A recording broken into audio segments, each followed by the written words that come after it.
Good afternoon. Welcome to the second Pre-Modern Korea lecture series of this academic year. My name is Jisoo Kim. I'm the director of the GW Institute for Korean Studies. I'm also the Korea Foundation Associate Professor of History, International Affairs, and East Asian Languages and Literatures. Thanks to our audience for joining today's Pre-Modern Korea lecture series. I'm delighted to have Professor John Lee with us today. He is one of the few historians working on the environmental history of Chosŏn Korea. I'm glad that we'll have an opportunity to learn from him today. Let me first introduce him. Professor Lee is an environmental historian of early modern East Asia, particularly the Korean peninsula, with transregional interest in comparative histories of pre-industrial forestry, the history of pine, the pre-modern history of the conservationist state, and the long-term environmental legacies of Eurasian empires. He's one of the co-editors of recently published book titled The Cultivated Forest, People and Woodlands in Asian History, which was published by the University of Washington Press 2022. It just came out this month, so it's a very recent book. And his current monograph project titled Kingdom of Pines, State Forestry and the Making of Korea 918 to 910 examines the rise and fall of the longest continuous state forestry system in world history, that of Korea's Chosŏn dynasty, and his other current project examines the environmental legacies of the Mongol Empire in Asia with a focus on the long-term impact of inner Asian equine culture of the woodland and coastal zones of sedentary East Asia.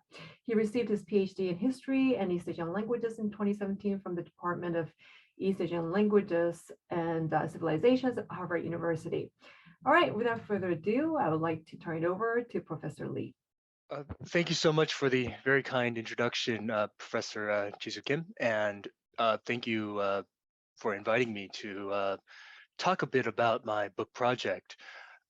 Okay, so as I mentioned, this presentation will basically cover, in somewhat general terms, the main points that will be brought out in my book project, which again is the basic subject is, yes, the longest state forestry system, continuous state forestry system in world history. For 500 years, from 1392 to 1910, the Chosŏn state maintained a complex state forestry system, largely around the protection of a single type of conifer, the pine, and over time protecting hundreds of pine forest sites across the Korean peninsula.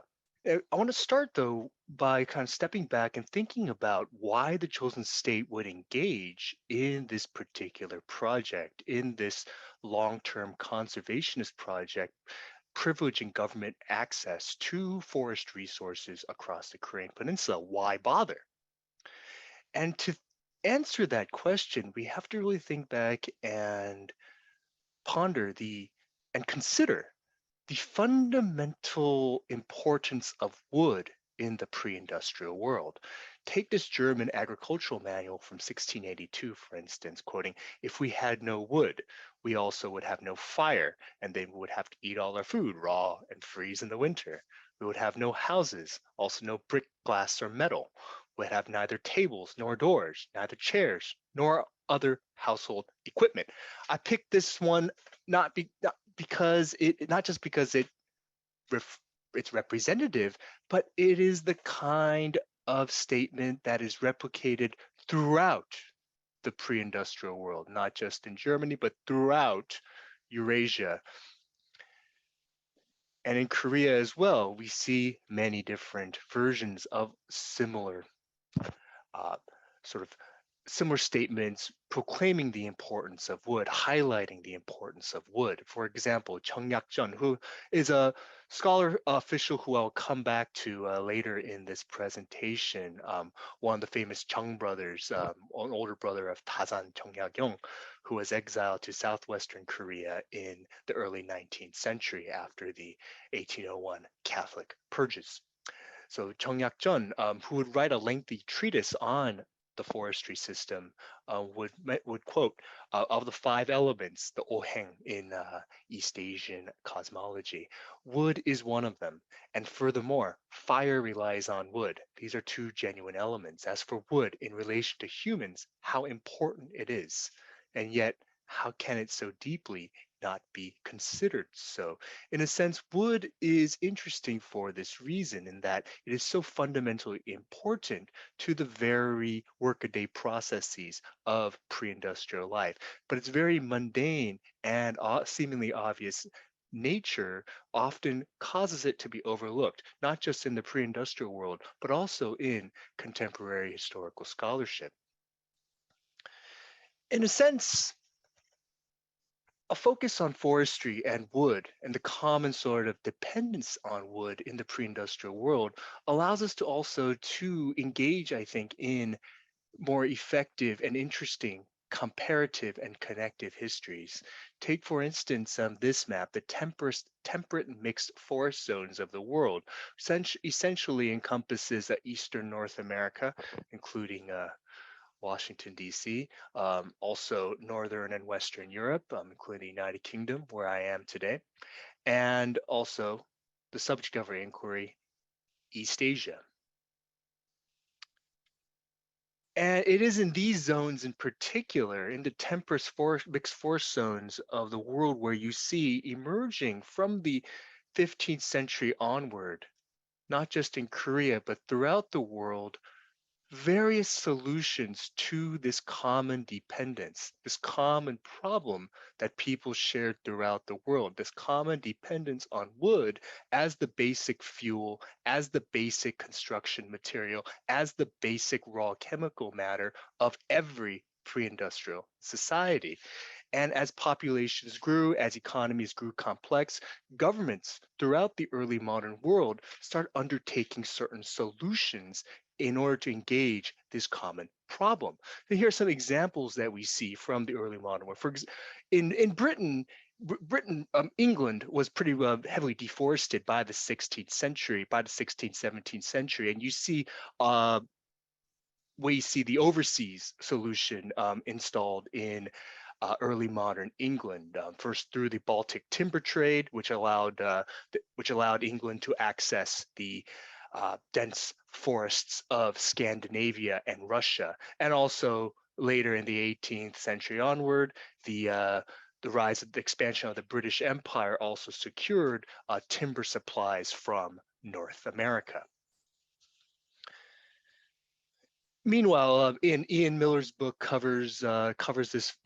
Books by Ian Miller and also Meng Zhang have covered a very different approach to forest conservation and the problem of forest sustainability in early modern China, where you see the commercial integration, the integration of local or communal silvicultural operations, particularly fir plantations in southern China. So Ian Miller's book, Fur and Empire, and also Meng Zhang's recent books, both cover the sort of more commercially oriented solutions early modern China undertook in regards to this common dependence on wood, very different from for the state forestry system that we'll see now narrate happening in Korea. What happens in Korea is more similar to what you see in Renaissance Venice, covered by Carl Apune's book, A Forest on the Sea, and of course in Toga, Japan, which has been covered by Conrad Totman scholarship. Basically, the making of forest bureaucracies and centralized forest bureaucracies that then engage with the local populace through various negotiations and so forth. And then you have in early modern France sort of more classic case of imposing centralized forestry at the expense of customary and communal rights. So rather than negotiating and adjusting to local conditions, as you see happening in Renaissance Venice or in Toga, Japan, and to a certain extent in Chosŏn, Korea, in early modern France, you see sort of the classic case of centralized forestry emerging and in turn leading to a lot of state society conflict, especially in Eastern France. And as scholars like Kiko Madison have argued, it is this conflict, these tensions over forest rights are actually most prominent in places like Eastern France in the years before the French Revolution. It's also important to mention on that note that, in the United States, we often learn about, the Boston Tea Party and so forth, taxation as sort of the main source of conflict between Britain and the and colonial America. But in places like New Hampshire, it was actually forest rights that were actually far more prominent, uh, a far more deep source of conflict between Britain and colonial and the colonies in North America. So how does Korea fit into this? So my narrative really starts in 1270, and I'll explain why with the completion of the Mongol conquest of the Korean Peninsula.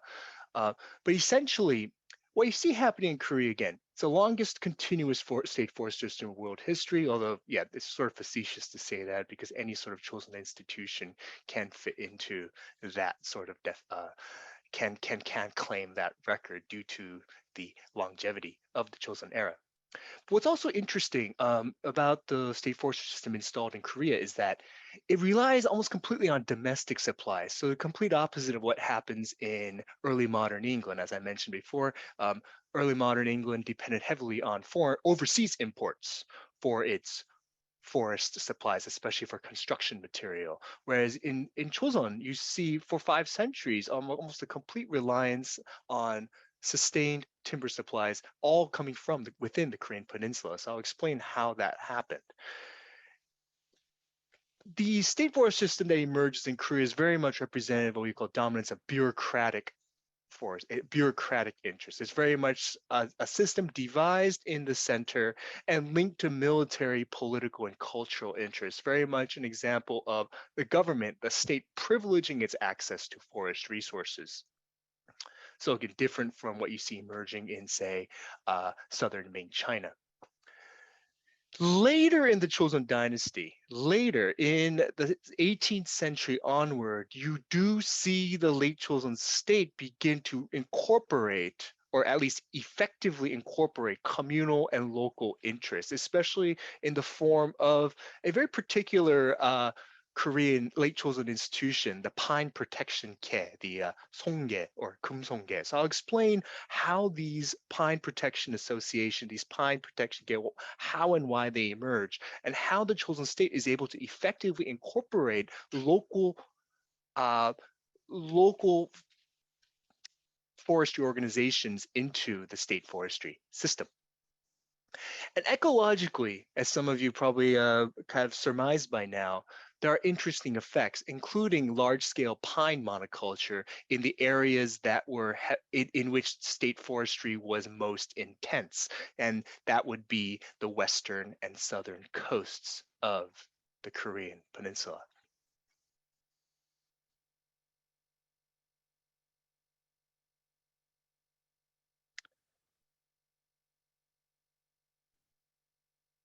Now, in terms of how Korea's geography factors into the expansion of the state forestry system, certainly in Korean school children all learn that Korea is 70% mountain and so forth. But in reality, of course, much of that is not really high mountain, but more of sloping upland that is, at least in the southern half of the Korean Peninsula, easily accessible to most people. So in a sense, you don't see sort of like, unlike in, say, Central Europe, you don't see sort of an alpine zone in which protected forests could essentially be inaccessible. Especially in the southern half of the Korean Peninsula, forests, even in upland zones, were generally accessible to a wide swath of the populace throughout the Chosŏn era, all the more incentivizing the government to engage in these protection policies. And the type of pine that the government was most interested in were these two, Pinus densiflora and Pinus thunbergi. If you look them up on Wikipedia, they'll be called the Japanese red pine or Japanese black pine. That's generally what they're known as throughout the world, except in Korea, where they're called the Korean red pine and the Korean black pine, respectively. But these trees reach maturity very quickly. In the Chosŏn dynasty, sort of rotation cycles, the logging rotation cycles were very quick. of cutting these trees roughly in 20 to 30 years. And they prosper across Korea's humid continental climate. Their timber was considered straight, sturdy, easy to work with, easy to float, with wide applications from edifice construction to coffins to ships. Moreover, pines had, since the Kodo dynasty, had significant cultural and workaday value. Pines were symbols of longevity, loyalty, virtue, even masculinity. Pines are the most common tree in Chosŏn poetry.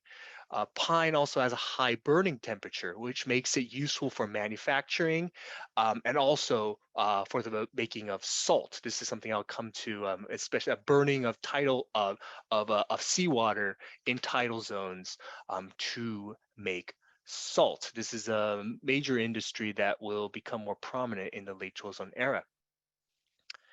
Pine resin was the basis for common adhesives, and in desperate times, pine needles and bark were considered good famine food. So from high to low across multiple spheres of pre-industrial Korea, pines were a valued critical resource. So state forestry was the government's method of privileging its access to this contested material. And so the system that you see emerging from literally from the beginning of the Chosun dynasty is first the so-called Kumsan system, the restricted forest system. And if you look in the Joseon Wangjoshillok and the early Joseon court records, you see these sort of terms emerge. Areas appropriate for pine, areas that government surveyors would go out and select that were considered good pine forest zones, and then they were ensconced in this label, restricted forest, Kumsan, generally restricted from general access. And then later in the Joseon dynasty, you see other sort of forestry categories emerge, such as Pongsan, reserve forest, pine fields, Hongjeon. I'll explain the context for this later in the presentation. And essentially, state forestry intensifies over time in the Joseon dynasty for reasons that I will explain in a bit. Especially after the Imjin War, you see new state forest locations emerge throughout the southwest, especially in the island zones, and also in the Taebaek mountain range in eastern Korea. And over time, one important result is this sort of association of pine with a distinctly Korean landscape. So take this quote by Jung Yak-jeon, for instance, from 1804. Our country lacks the medlar cedar camphor. So literally what he's referencing there is a phrase from the Shiji, from the from classical Chinese texts, basically saying we are not the landscape of China. And so when palaces, houses, ships, carts, and coffins are made, we Koreans, we rely on pine. 60 to 70% of our country is upland, and moreover, the uplands are all made up of pine. So there's awareness, association of pine with a distinctly Korean landscape is both a sort of cultural discourse, but one that was further amplified due by government policies over time. And even today, the coniferous pine forest zone in South Korea roughly still reflects the protected forest zones of the Joseon dynasty. There are many ecological reasons for this. Pine forests tend to acclimate the soil to pine forests over time due to the accumulation of pine needles in the top soil, which leads to a certain level of acidity, a high level of acidity in the soil, which further augments pine growth at the expense of deciduous competitors.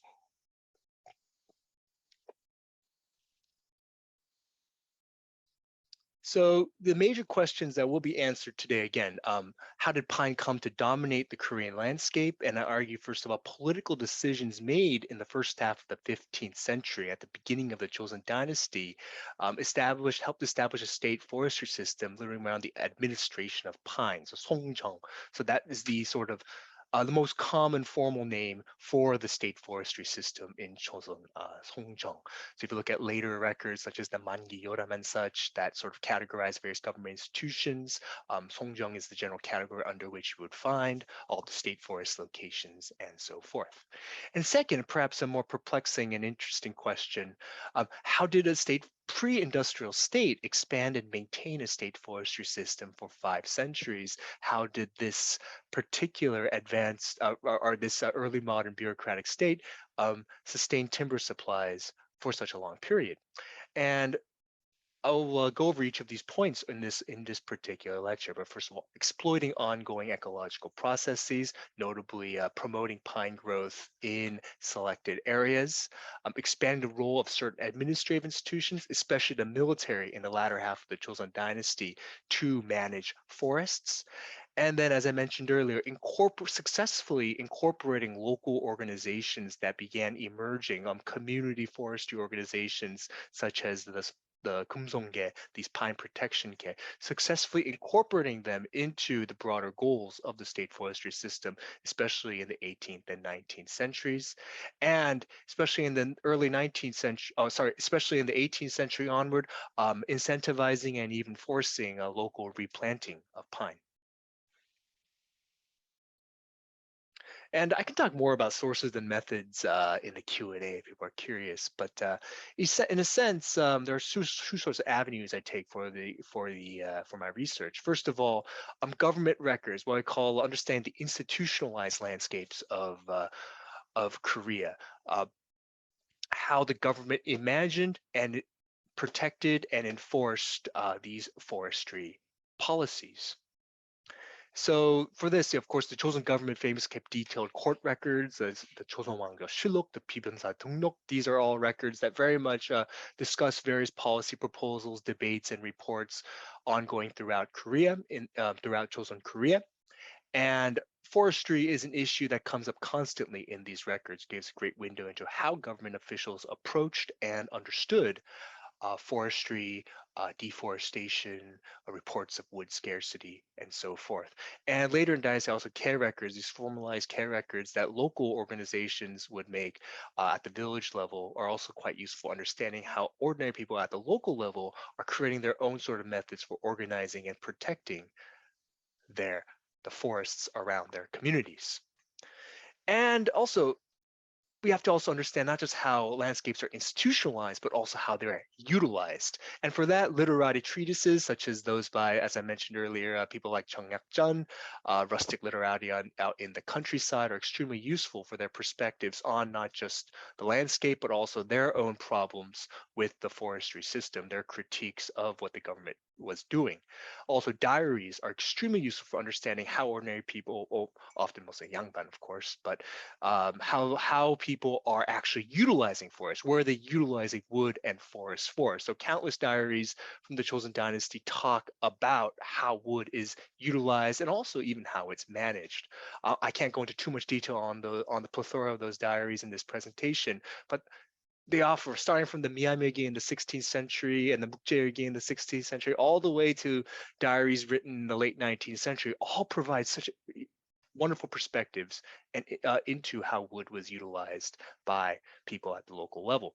And our cultural manuals and gazetteers, again, provide sort of insights into the various uses of wood and so forth in the late Joseon dynasty in particular.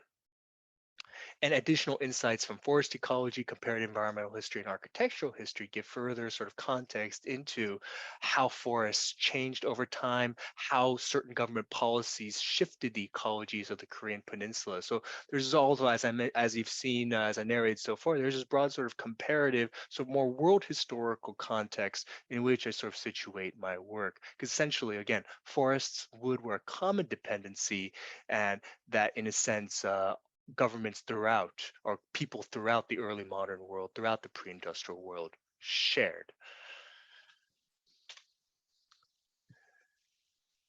So when we look at architectural records, for instance, this is one sort of interesting insight we get. Pine starts really dominating Korean architecture from the Korea period onward. But this is, of course, based on a very skewed sample size. You're not going to have as many buildings, extant buildings that can be analyzed by architectural historians from, say, the Three Kingdoms era. But studies such as this by architectural historians, I think, shows quite well how important and how dominant pine became within workaday Korean life over time. And the growing dominance of pine in Korean buildings and so forth also coincides with the emergence of what we call a pine culture in medieval Korea and from the Goryeo dynasty onward. Uh, so for example, this is a picture of the old Goryeo capital, Kaesong. And pine protection was part of early Goryeo geomantic beliefs that tied terrestrial management to political legitimacy and cosmic order. So, for example, the Goryeo the history of the Goryeo dynasty, records credits an ancestor of the Goryeo dynasty's founder of Wangon, um, who credits the ancestor with founding Kaesong, and he did this first by planting pines in the mountains around the capital.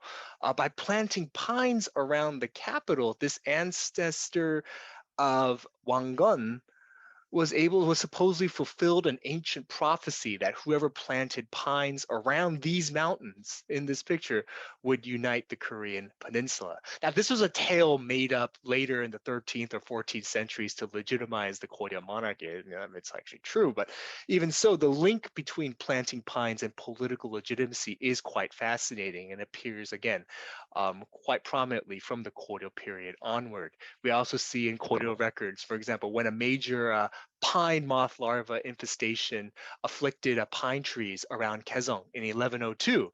The state would order Buddhist monks to exorcise the pests by chanting the flower garland sutra for 5 days, and then the government dispatched soldiers to get rid of all the pine moth larvae afflicting those pine trees. And even Kaesong itself, the alternative name was Songdo, the city of pines. But in terms of institutionalized state forestry, this really only emerges from the late 13th century onwards. We don't have records really of the Goryeo state institutionalizing strict pine protection procedures, even though it's very much prominent in the geomantic or cultural discourse of the Goryeo era. The first real evidence of state forestry and sort of the institutionalized form is really from the Mongol era onward. So in 1270, the Mongols finished their conquest of the Korean peninsula, and then they immediately set their eyes on the Japanese archipelago. So in preparation for ill-fated invasions of Japan in 1274 and 1281, the Mongols corralled horses and ranches to supply their cavalry, and they felled timber, especially in the southwestern part of Korea, to build the necessary ships. So the Mongol fleet that famously were destroyed by typhoons en route to their invasions of Japan, a lot of the wood for those ships came from southwestern Korea, also from the Yangtze River Delta across this new upcoming Mongol Empire. What's interesting is that those timbering zones, those logging zones in southwestern Korea, those would be precisely the same areas that the Chosŏn dynasty would focus on for its own state forests uh, from the 15th century onward. And even though the Mongol invasions of Japan failed, the Mongols continued to focus on southwestern Korea as a sort of resource extraction zone, really shifting the landscapes in the southwest. So continuing to extract timber from the islands and coastal regions of the southwest, and also even more prominently, transforming the landscapes of southwestern Korea for horse ranches as well, especially Jeju Island. So what you see here is the Jeju horse, descendant of these Mongolian ponies that were imported into Jeju Island in the late 13th century by the Mongols.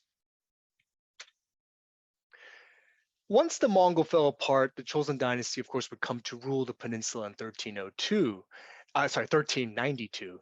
And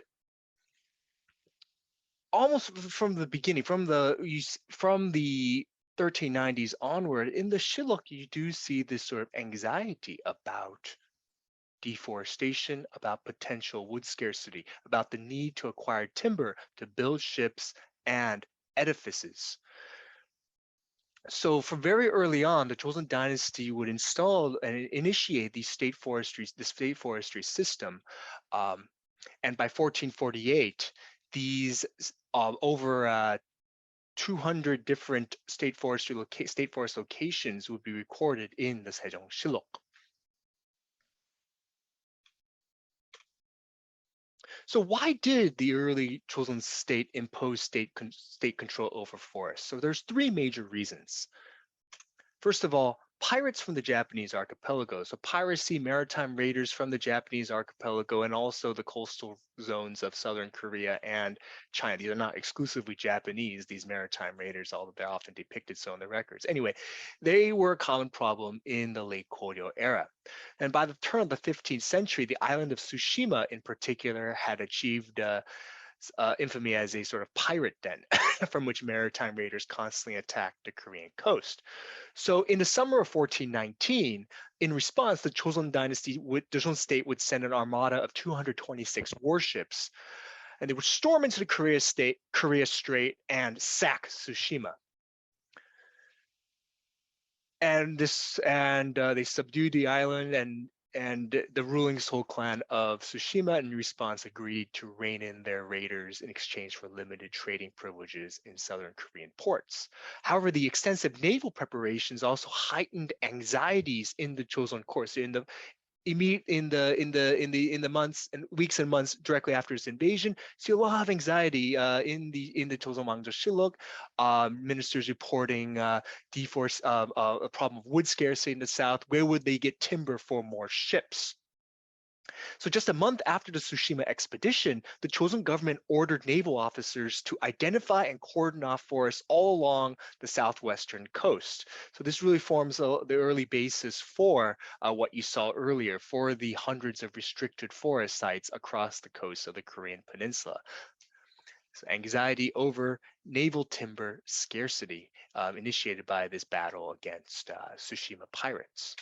Secondly, the construction of Seoul. So the move to Hanyang to the moving of the capital from Kaesong to Hanyang to present-day Seoul was a major project of the early Joseon state.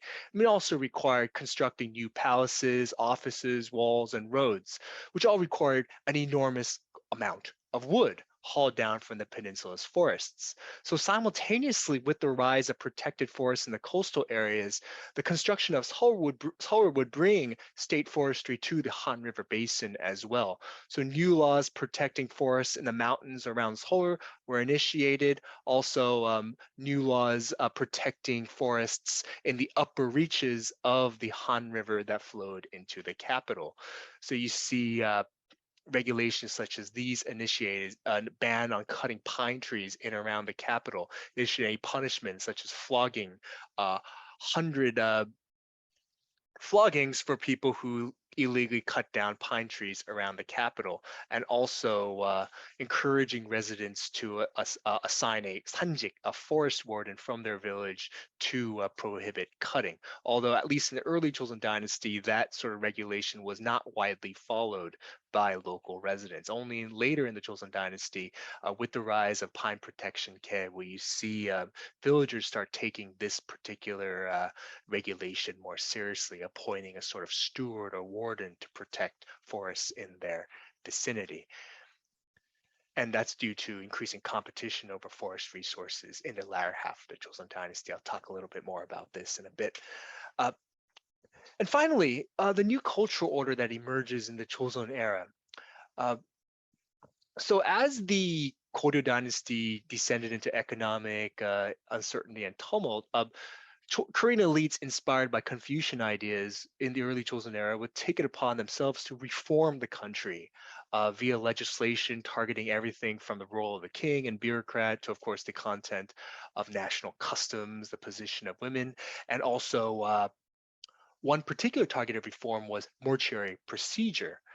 Uh, so scholars such as like Charlotte Horrick have argued there was a wide variety of burial methods in the Goryeo era, but the shift you see in the Chosun period is a sort of emphasis on coffin burial. Really, these Confucian influenced officials, they're seeking to shift the locus of funerary ritual to uh, the Confucian shrine. So away from practices like cremation, away from practices centered on Buddhist temples, and centering the all-important funerary ritual in the Confucian shrine. And this required, of course, require coffins, and coffins require wood. So you see from the early Joseon dynasty onward the establishment of new bureaus such as the Kwihuso, the funerary bureau, which is a government workshop dedicated to making and selling coffins, and also had direct access and the duty of protecting forests, high quality timber forests that could in turn provide the necessary wood for coffins. So until the end of the Chosun dynasty, the highest quality, the highest grade of pine forest provided hwangjangmok, that was literally a tree of wood that we utilize for royal coffins.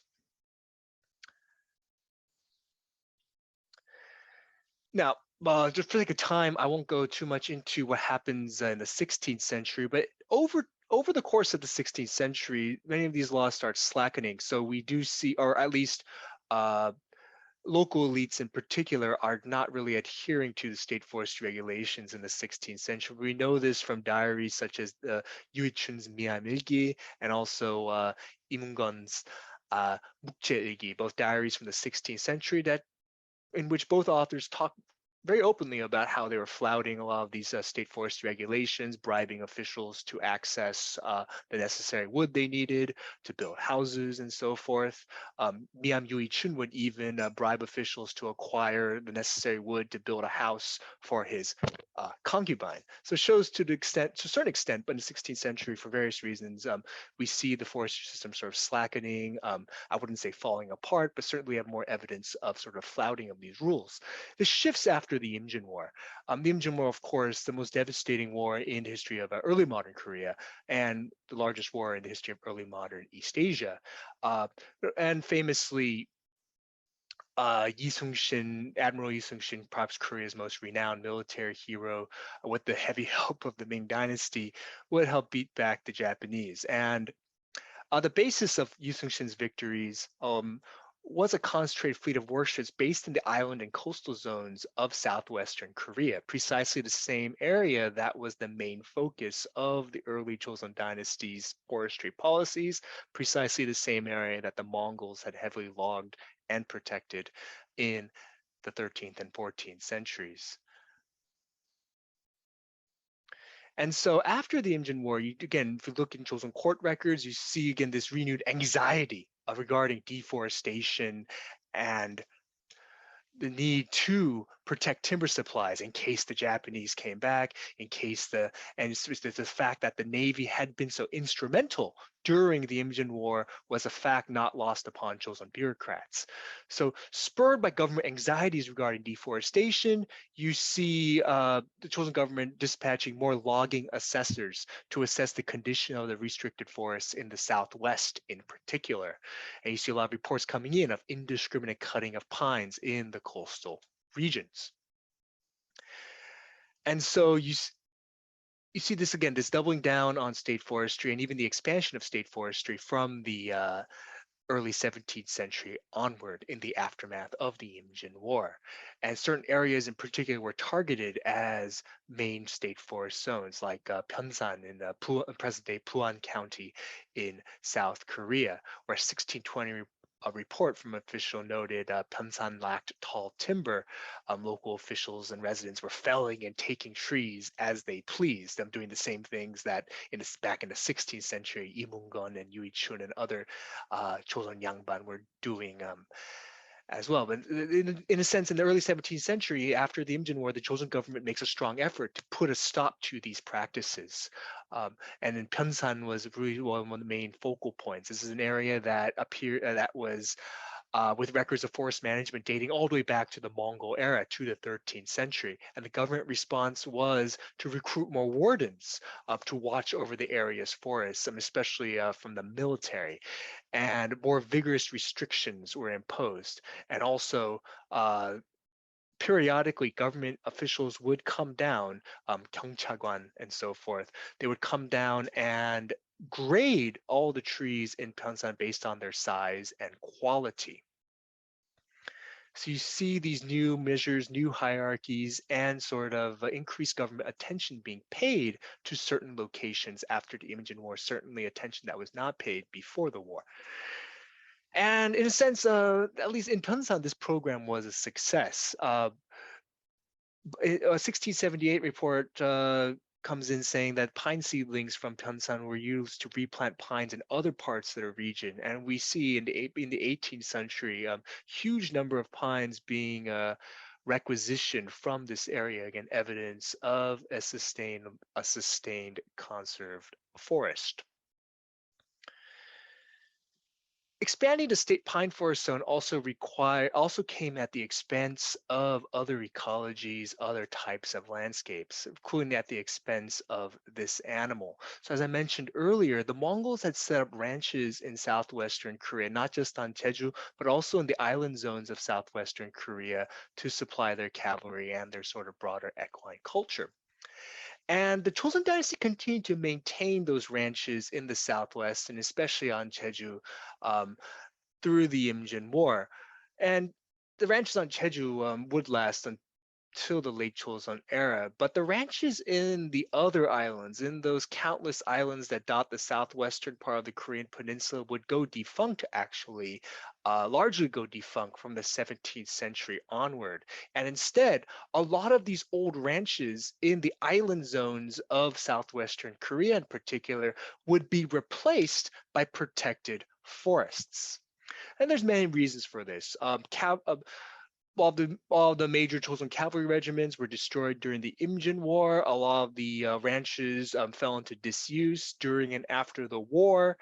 Uh, and again, the Chosun government had new priorities after the war that was not really about making more cavalry regiments, but rather protecting forests and so forth to supply a potential navy. Also, there are certain ecological factors. Horse areas that horses graze intensively tend to be more favorable to pine. This is because horses tend to browse on many different plants, including young deciduous trees, but horses generally avoid conifers. So this is a phenomenon known as pasture pine, which is very common in eastern North America, but also certainly happened in late Chosun Korea, where you see areas that were had long histories of horse grazing also became quite conducive to pine forest growth. And Chosun officials readily recognized that term, um, areas appropriate for pine, were literally utilized, were literally attached to, were literally applied to old horse ranches. So there was already recognition amongst Chosun bureaucrats as well that the old horse ranches were areas that in which pine would grow very well. So you see over time horses diminishing within Korean life for various reasons, and in turn these sylvan landscapes really sort of dominating the southwestern part of Korea in the post-Imjin period. And to protect these forests, you see the expansion of other institutions, including the military, which of course takes on a very new role in Korea. After the Imjin War, Korea enters 2.5 centuries of relative international peace after the last Manchu invasions in the 1630s. And in turn, the military takes upon certain administrative roles, and one of those roles would be forestry. The military was basically reconstituted to largely administrative tasks. And these naval garrisons in the southwest, in particular, these so-called sugunjin that had been established in the early Joseon dynasty to establish sort of the maritime frontier of the new Joseon state. These sugunjin, which would prove extremely valuable during the Imjin War, in the post-Imjin era, from the 17th century onward, where they would largely be repurposed to protect local forests. They had other duties as well. That wasn't, of course, their only duty. Taxation and general enforcement of local laws and so forth. There were countless other duties military garrisons had, but protecting forests in particular became a prominent duty for the naval garrisons in the Southwest.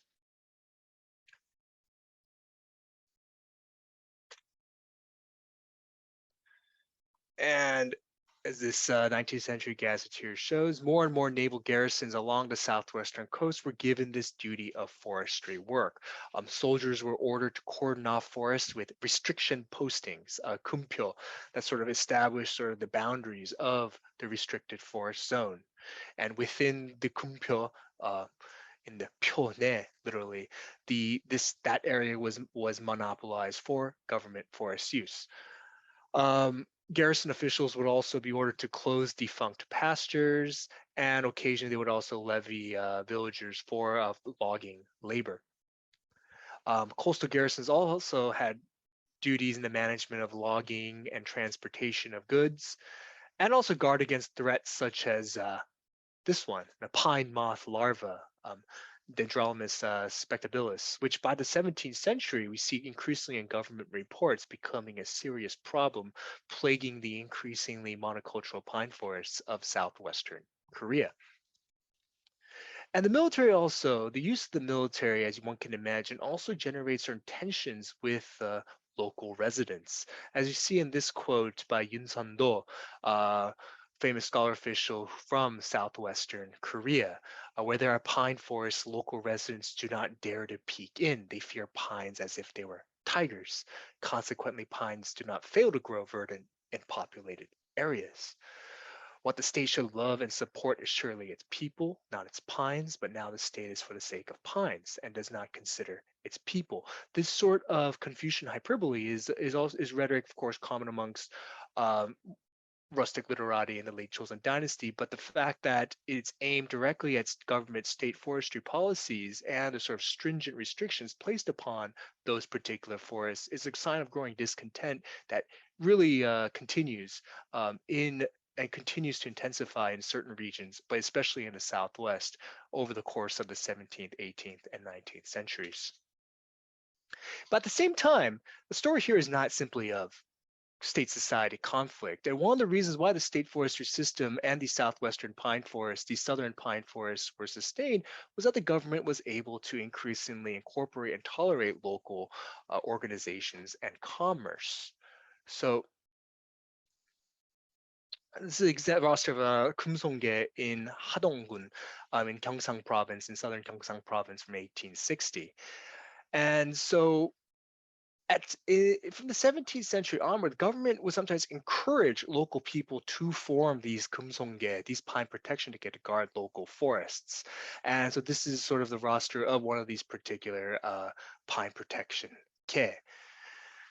And so according to in this particular pine protection association, each village in this district would appoint two people to patrol the local pine forest. And the village itself would organize itself into groups of 5 households to make sure that their neighbors did not cut down any pines either. And the villagers were also supposed to work together to cut down mature pine timber, protect the forest from neighboring villages, and then they themselves would fulfill the government pine quota, triennial pine quota that would be levied on this region. And what was in it for the villagers? This kept the military out of their vicinity. And so, in a sense, this is an example of certain villages, certain parts of Korea taking on these forest protection duties on their own. It keeps government intrusion out of their private lives, out of their daily lives, and also they were able to receive further benefits. They could sell the pine timber, any pine timber that was not utilized that was not sent up to the government to fulfill the quota, they could sell themselves, make money, and so forth. That could further contribute to the care funds or the village funds and so forth.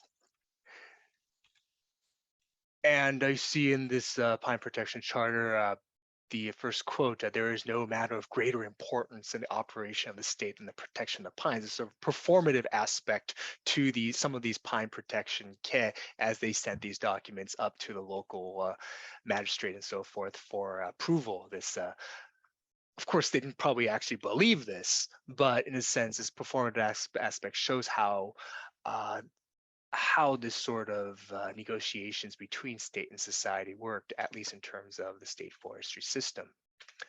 The great majority of pine protection ge were not like the Hadong ge. So the Hadong ge is an example of local villagers literally taking upon themselves to perform some of the duties of the state forestry program.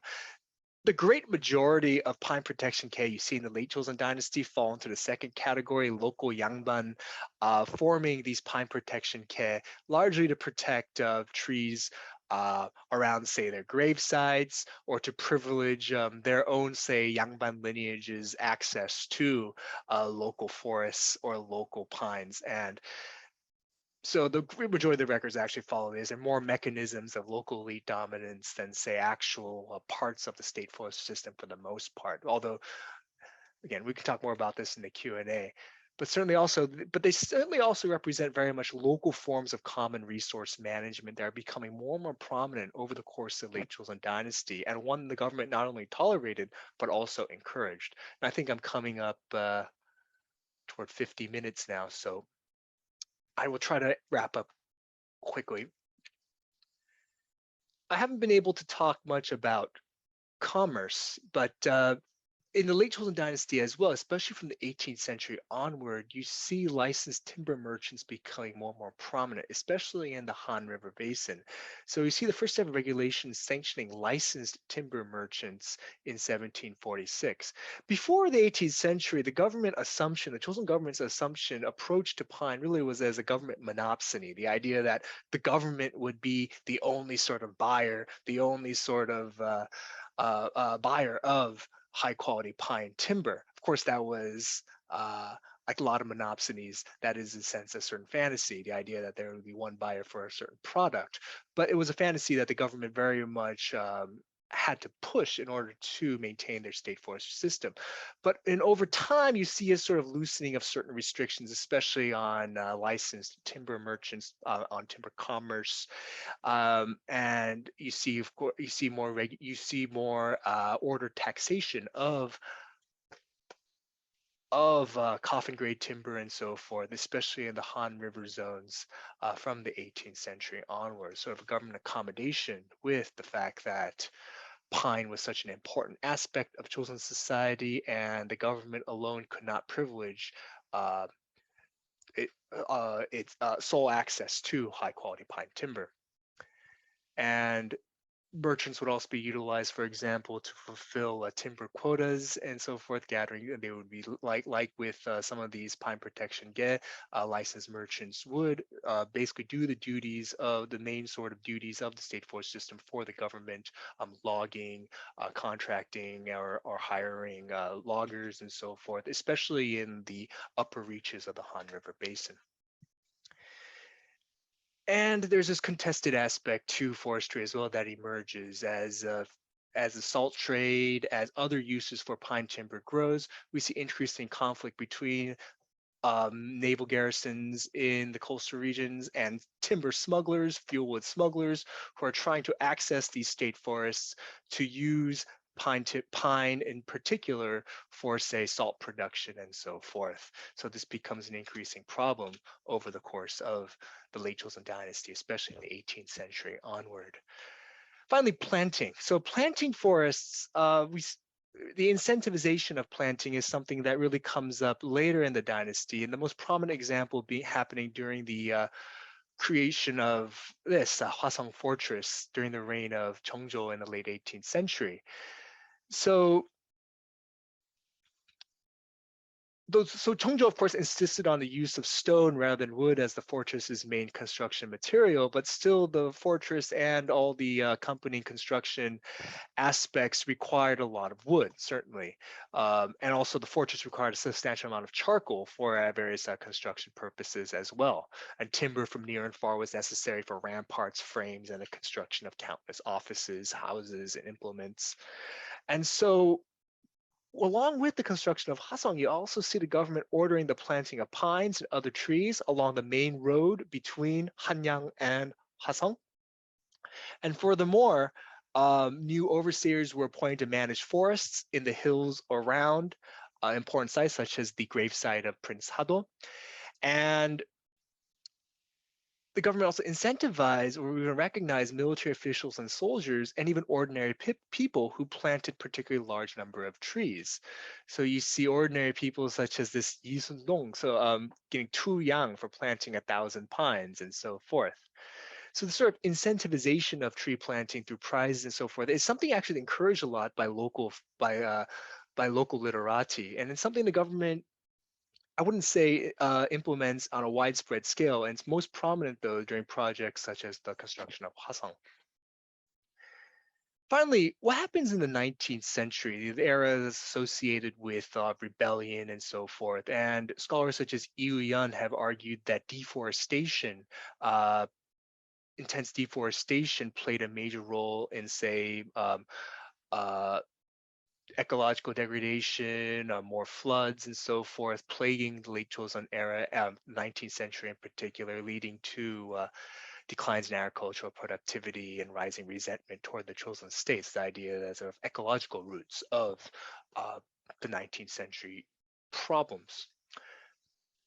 It's hard to say because deforestation is always a tricky issue to track and understand. There's a big difference between, for example, timber scarcity and deforestation. Timber scarcity does not necessarily implicate deforestation, same way food shortages do not necessarily implicate crop failure. But we'll talk more about this later, but certainly there is rising resentment toward the state forestry system. More important than perhaps deforestation and decline in agricultural productivity and so forth, rising resentment toward restrictions, government restrictions on forest access are becoming more prominent in the late Chosŏn era, to the point that in some areas, as we see here in the Southwest, people would even cut down government pine trees on purpose as an act of resistance, is a tree maiming, which is a practice we see throughout the early modern world as a way of flouting or challenging government or local lord authority. It's a very prominent practice in early modern England as well. But this is a practice that we see emerging and becoming prominent in the early 19th century. So people like Chung Yak-yong, also Chung Yak-jeon will mention local villagers, even Buddhist monks, killing pine trees on purpose, all partly as an act of resistance, also as a way of preventing or sort of limiting government intrusion into their areas. So we can see sylvan spaces again also sources of marginalization and inequality. As this rising resentment toward government forestry policies, as it intensifies, we're also seeing more and more yangban forming these pine protection ke, zealously protecting forests or pine groves literally around their grave sites in particular. So certainly resentment toward the state forestry system and the rise and expansion of sort of elite-centered modes of forest management certainly contribute to the wider issues that plague 19th century Korea. More than I would say deforestation did, but that's another story. So concluding points, pine-centric state forestry was certainly critical to the making of Korea as a centrally governed space and as a particular landscape. And the result was this sort of pine-centric landscape that was desired by bureaucrats, and very much this early desire for a pine-centric landscape, this kingdom of pines, really became a reality over the course of the Chosŏn dynasty through, of course, various contingent and structural factors, ranging from the Imjin War and its post-war timber anxieties to the rise of these pine protection care at the local level and their incorporation into various into government conservation efforts. So you could say, in a sense, the production of pine-centric landscapes in Korea was a co-production of political, social, and ecological change. And overall, we see the domination of pine in the Korean landscape have, of course, modern legacies. For example, when Japanese foresters came into Korea in the early 20th century, as David Fedman narrates in his excellent book, uh, one of the main problems, Korean problems the Japanese wanted to point out was the domination of red pine in the landscape, what they called akamatsu bokokuron, the theory of national ruination through red pine. Japanese foresters who had largely been trained in France and Germany to think of oak as the most prominent and strongest tree came back to Japan and Korea critical of sort of red pine landscapes. Sort of the irony of colonial Korea, of colonial regimes in general. The very sort of symbol and centerpiece of the early modern regime became an avatar of its own backwardness. But even into the 20th century, pine would become after the Korean War, the major reforestation projects undertaken by Park Chung-hee would partly be centered on pine. The South Korean nation itself would mobilize the populace, including school children, to replant forests and protect trees. You see here children picking pine moth larvae, doing the same duties that Chosŏn soldiers did back in the late Chosŏn dynasty. So once again, in the 20th century, pine was at the forefront of government projects, of major government efforts to establish its rule. The Chosŏn dynasty may have died, but a crucial centuries-long relationship between the state pines and the Korean people lived on. All right, thank you. All right, thank you so much, John. That was a fascinating talk. I mean, I learned so much. I mean, I don't know much about environmental history in Chosŏn Korea, but this is just so fascinating. I would like to use my prerogative as a moderator to ask the first question, and then I will address the questions that we received on our Q&A box. And also, I would like to let you know that for our audience, please use your raise hand function to ask your questions directly to Professor Lee, or if not, please submit your questions to the Q&A box. So you were mentioning at the end, toward the end of your talk about that in Europe they used oak trees, and Japanese kind of criticized Koreans for having used pines, and that kind of led them to fall behind. But could you talk a little bit more about what? So because throughout your talk, I was wondering why pine tree as opposed to other trees, right? So what was the beginning? So why did Chosŏn state, or even further going back to the Goryeo dynasty, why was it that it was that dominated in Korean context? And also, how about other countries in East Asia, China and Japan, during this early modern period? In the contemporary period, what did they use? Did they also use pine trees in other East Asian countries, or was it like Chosŏn state that only used pine trees? And also, I appreciate how you situated your work in the global environmental history and try to engage in conversation more in the global context of environmental history. But one question that I have, well, this is not just for you, but I guess scholars in our field in general about using early modernity or the period of early modern, because Joseon dynasty is distinctive in its own way, especially regarding its longevity. It lasted more than 500 years. Do we regard entire Joseon dynasty as early modern? So I don't think there is a consensus as to the periodization, like how to define early modern in the Korean context. Of course, in Japan, we know Tokugawa, is referred to as early modern. Well, in China, I think it's kind of like it's a little bit tricky because some scholars even go further back as to Song Dynasty, which I don't know. I think is pretty going far back. But in Korean context, when we talk about early modern, I mean, how can we, so are you talking entire Chosŏn or late Chosŏn, from mid Chosŏn, or post Imjin War to late Chosŏn? So if you could talk more about, because I think using environmental history or your project, using the lens of state forestry or pine monoculture, I mean, you could say something about, early modern in the Chosŏn period. So if you could elaborate on that, yeah, that'd be great. Oh, no, thank you, Professor Kim. Those are great questions. I think with the first one, regarding sort of diversity of, sylvan usage in East Asia, it's an interesting question. Now, as you can tell from that Chong Yak-jeon quote, this idea that there must be this more diverse landscape in China. It's a rhetoric that I see in other sources as well. But it's hard in reality. Yeah, there's always a sylvan hierarchy you see within any sort of society in terms of government, the way the government privileges its particular trees. So in China, there was a particular type of tree, the so-called nanmu, a type of fir, I think it was, from the Yangtze River Delta, that was highly prized and utilized heavily in the construction of the Forbidden City during the Ming Dynasty. But at the level of commercial silvicultural plantations, certainly fir trees, certain types of fir trees were highly utilized in China. And these are, of course,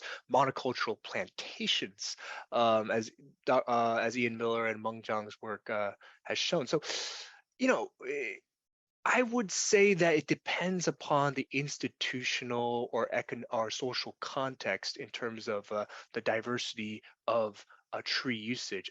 In Japan as well, Topman talks a lot about certain sort of tree plantations that could be relatively monocultural, although it's hard to say, really. But Akamatsu, red pine, was something that's mentioned also, hinoki and other types of sort of prominent Japanese trees, cedars and so forth are utilized. But there's a certain utility to monoculture, right? In terms of recognizing immediately what type of tree it is, in terms of acclimating the soils to that particular tree, in terms of ease of logging and cultivation. I like this question also because it actually it forces me to really make this point in my book, in that the Chosŏn dynasty is managing forests, but they're not exactly turning them into plantations, right? But they're certainly privileging a certain type of tree that leads to more monocultural stands over time. But certainly in areas where the government was not very active in terms of the state forestry system, let's say in the central parts of Korea and so forth, there's a lot more sylvan diversity. So I think to answer your question, really depends upon the region and the institutional context. In terms of your other question regarding early modernity, yeah, this is a really good question. Actually, sorry, before that, I wanted to add one more thing. When the government wanted to protect, say, oak forests and so forth in the Chosŏn dynasty, it would apply the so-called pine protection law, the so-called like kumsong, or it's like it literally would apply that law to protect, say, chestnut trees, chestnut leaf oaks, and these sort of trees. They wanted to utilize them for another purpose. So yeah, the government also did protect other types of trees, but what's interesting is that, yeah, pine was always at the top of the discursive and institutional hierarchy.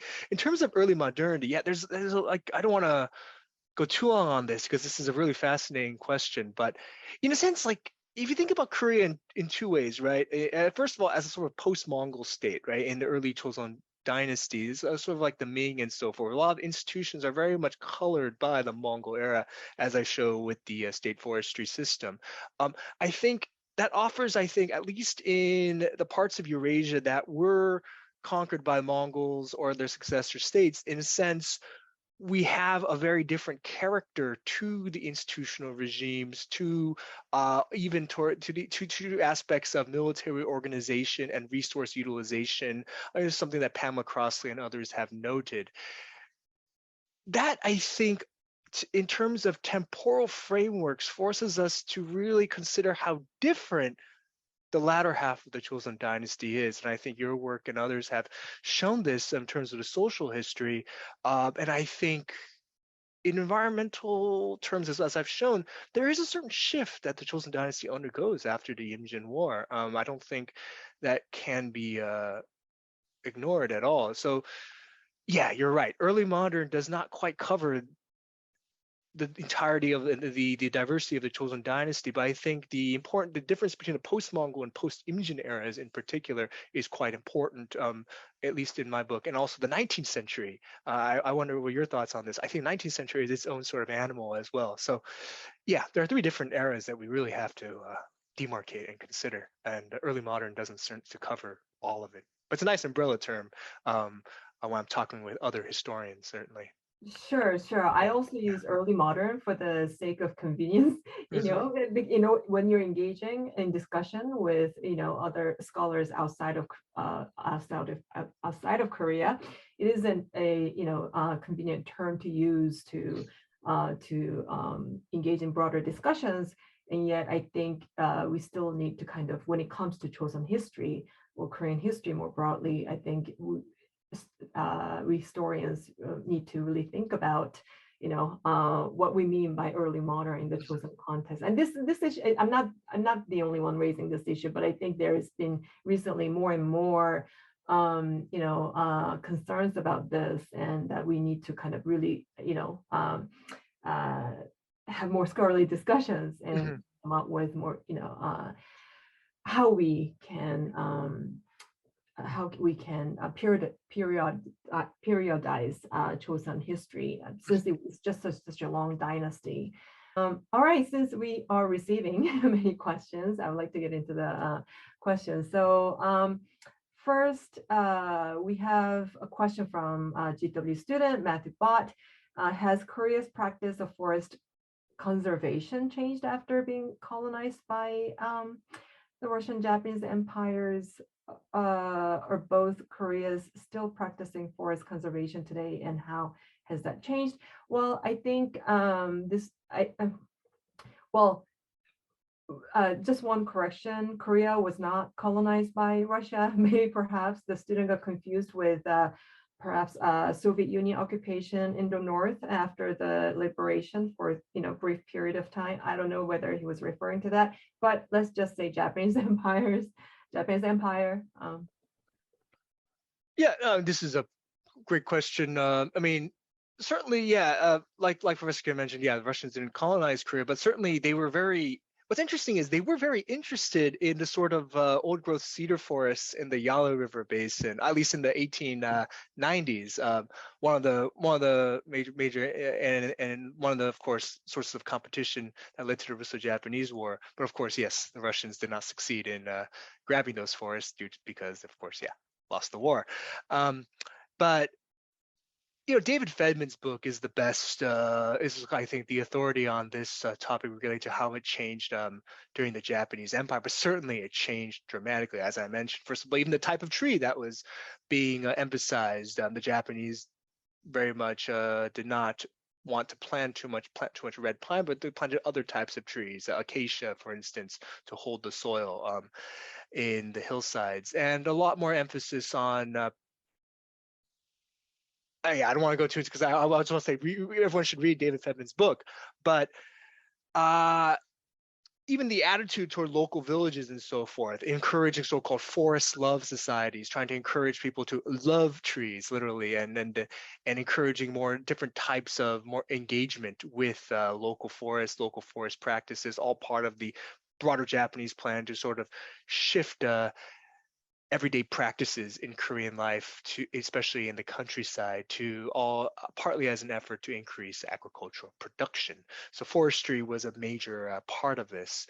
Um, and as are both Koreas still practicing forest conservation today? Well, yeah, yeah. South Korea, as I mentioned, the reforestation projects in the 1970s, in particular, were enormously successful, and the Park Chung-hee regime very much was, in terms of its particular style of mobilization of the populace and so forth, to replant and so forth. That was quite successful, and also ties into the New Village movement, which significantly increased government investment and also reorganization in the countryside.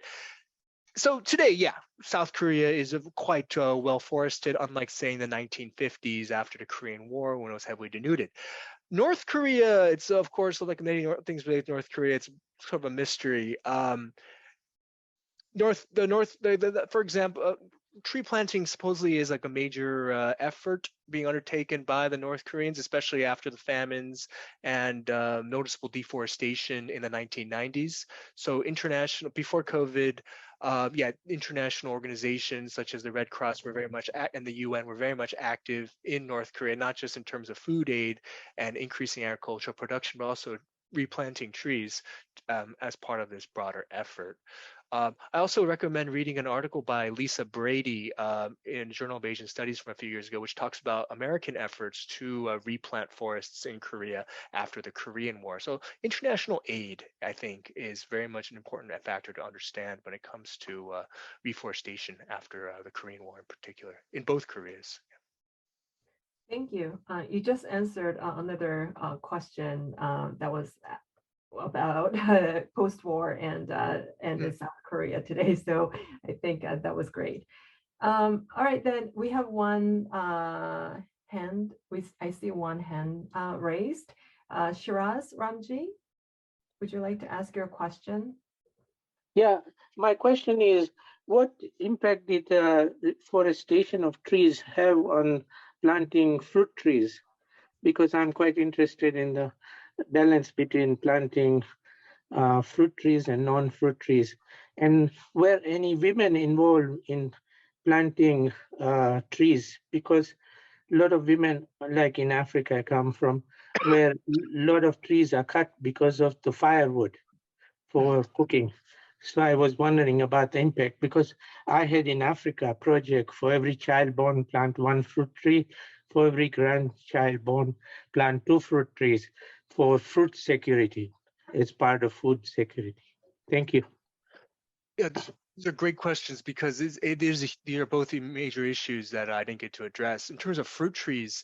So a lot of these orchards and so forth, they all fall into a very different category in terms of from the purview of the government and also in terms of local society. So these agricultural manuals I talked about earlier talk a lot about fruit trees and that type of silviculture, but more in the context of agriculture, whereas pine and protection of forest was considered in very different terms.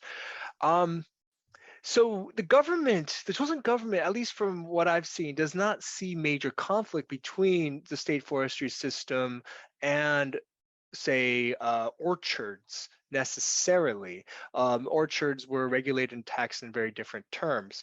What the only times conflict would occur is if people tried to plant fruit trees and so forth in state forest zones, which did not often happen due to the very different sort of soil and so forth. Although trifoliate orange trees were sometimes used as hedges, demarcating protected forest zones, both by the government and by local, more prominently by these local forest associations, by these ke. So trifoliate orange trees serve like sort of purpose that we would say hedges in say other parts of the world. It's quite interesting. Um,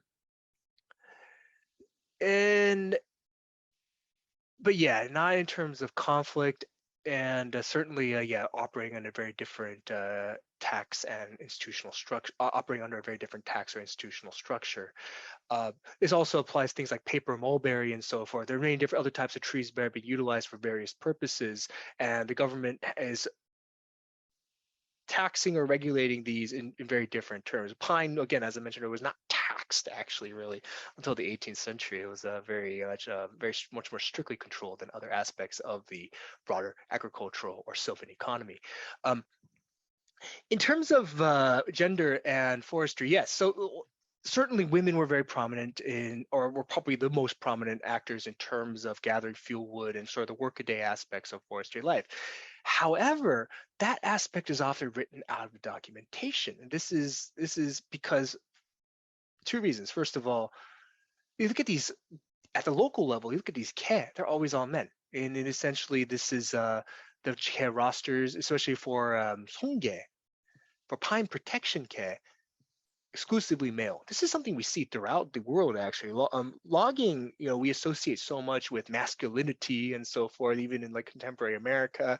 But for the great majority of world history, the most people, the people who had the most sort of intimate relation with the forest are people gathering firewood and so forth, often which is female labor in many parts of the world, especially in Korea.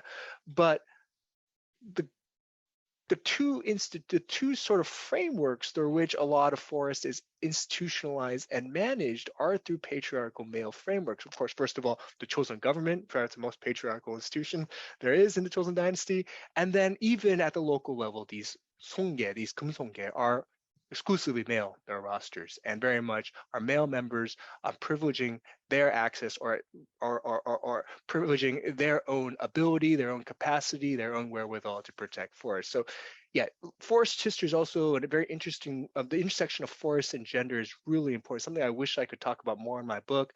I might try to write a separate article on this in the future, but how female labor is largely written out of this particular narrative, largely due to the way forests are managed, not to, which ignores the way that they're used. Yeah. Even the diaries don't really bring out this aspect. Like a female diary I've read, Pyeongja Ilgi, from a woman writing in the early 17th century while fleeing from the Manchu invasions. She talks off and on about, trees and so forth that her slaves had to, servants had to cut down in order to, make shelters and so forth. But don't see as much more intense information about how local groves and forests are managed. Something I have to think about, actually. So thank you for this question, why that discrepancy exists. Yeah, I don't know whether this is relevant, but even when it comes to cooking, they don't really talk much about it's female labor of cooking, because it's mostly what slaves did, female slaves, I guess. And so there's not, because it is very elite records, right? The sources that we're reading, it doesn't necessarily talk much about the slave labor that reflects daily life. Of cooking. So perhaps maybe it could also be something that, because it's lower lowborn labor that are doing this, that elites don't necessarily have recorded these kind of activities in their writings. I don't know. I mean, I'm just guessing based on what I heard about cooking literature. So yeah. Okay, we have a question about chestnut trees. So I think you, in your previous answers, one of your previous answers, you briefly mentioned about chestnut trees and some other trees. The question is, are chestnut trees mentioned much? Given chestnuts are edible and periodic famines, it seems they would have been included in forestry management. Yeah, they are. Not the chestnuts themselves, though, but more the wood of the chestnut tree was considered valuable for certain aspects, for certain rituals, for instance. So you do see, you do actually see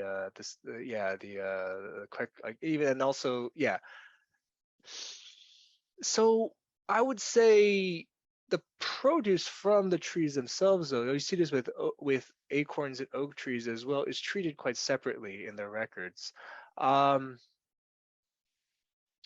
But yeah, it's an interesting thing to think of, because I do see, for example, the government records complaining about people access, going into the forest and gathering acorns in times of famine, and potentially ruining the local ecology, especially protected trees. But it's not something that I think comes into conflict with the state forestry system necessarily. And again, like I mentioned before, when the government wanted to protect certain types of trees outside of the sort of main pine protection framework, the law could be applied sort of ad hoc, it seems. Although it's always hard to tell what's actually going on the ground unless I have access to certain records that I sometimes don't. Yeah. Yeah, unfortunately, we don't have access to all the sources. So, all right, next question by Park Semi. Thank you for interesting lecture. I wonder if other countries such as the pre-modern West, China or Japan also strongly protected certain trees because of the mechanism of elite dominance, such as the pine tree protection policy in the Chosŏn dynasty. Huh. Oh yeah, I would say, yeah, I'm trying to think about particular examples, but certainly, yeah, I would say yes. I think that is, if I want to just broadly extrapolate, that's, I would just say yes, that's general pattern you see, in the sense that landlords and elites will often have different sort of prerogatives when it comes to uh, privileging certain types of trees and so forth. This is something that actually Karl Marx recognized in some of his earlier writings, years before he wrote the Communist Manifesto, when he was like a small-time newspaper editor in Germany. One of his early writings criticized new forestry laws in Germany that sort of restricted commoner access to government forests and protected trees that were valuable for the local bourgeoisie, the local mercantile interests in that part of Germany he was living in. So you see, Marx, as you can probably surmise, argued this was a classic example of the state and bourgeois interests sort of conspiring to exploit the common people, but also literally exploit the peasantry by literally preventing, limiting their access to forest resources. And yeah, in a sense, this is, again, in a broad sort of abstract way, I'd say this is a common phenomenon throughout the pre-industrial world, and it's certainly something that happened in Korea. What's interesting then is the acts of resistance, right? How did ordinary people then cope with this particular phenomenon, this sort of dominant pattern of elites and government officials privileging their own access to forest resources? And also the other aspect of, in what cases did the government and local elites come into conflict regarding forest resources, which in the Chosŏn dynasty, I would say, was that's an issue that I could write more about if I dealt with records that I think Professor Kim is much more expert on than I am, or like legal records and so forth. So my book doesn't cover legal records as much, but there are a lot of prominent lawsuits and so forth that elites would launch at each other regarding gravesite legislation, which also often involved pine forests or pine groves. Literally, subcategories, Hong, right? Pine lawsuits. They exist, and I looked at a few of them, but it just actually becomes a very different story of social conflict and tensions, and less about state forestry. So I would say, yeah, to answer this question, yeah, it is a common pattern, but then there are certain sort of varieties, certain sort of nuances that then become prominent, especially when we consider different sort of trajectories and vectors of tensions between state society and between different aspects of society. Yeah, thank you for that. So actually, because you mentioned about gravesite dispute, gravesite, some scholars have some scholars discussed that gravesite dispute wasn't actually about the legal dispute of the gravesite itself, but actually it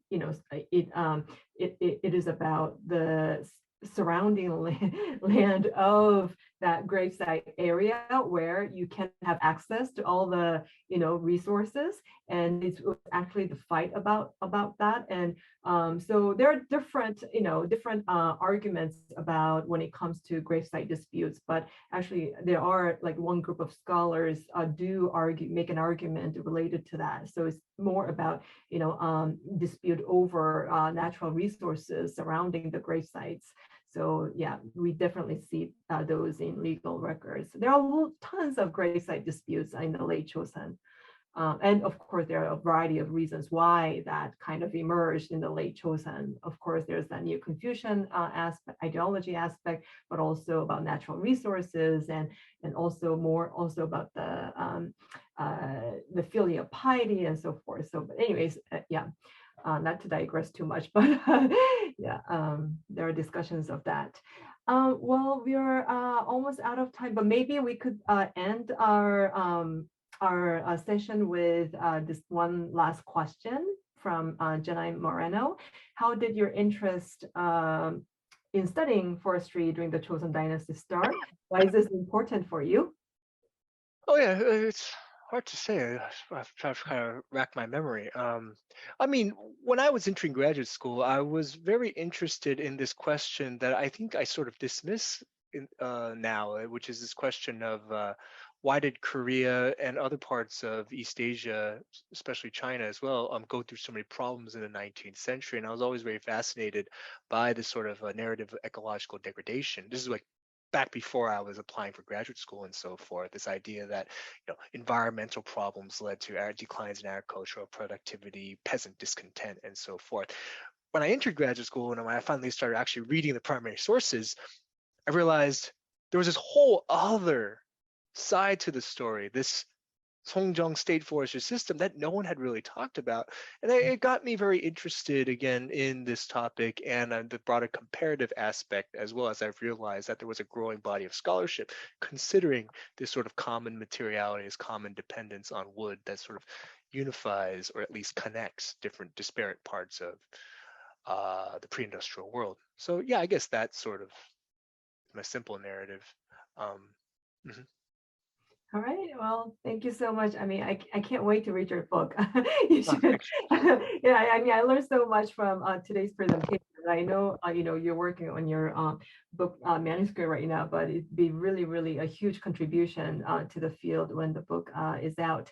So I thank you so much for your fascinating talk today, and please join me in thanking our speaker, Professor John Lee. And I would also like to thank all of our audience for joining us today and staying until the end and asking great questions.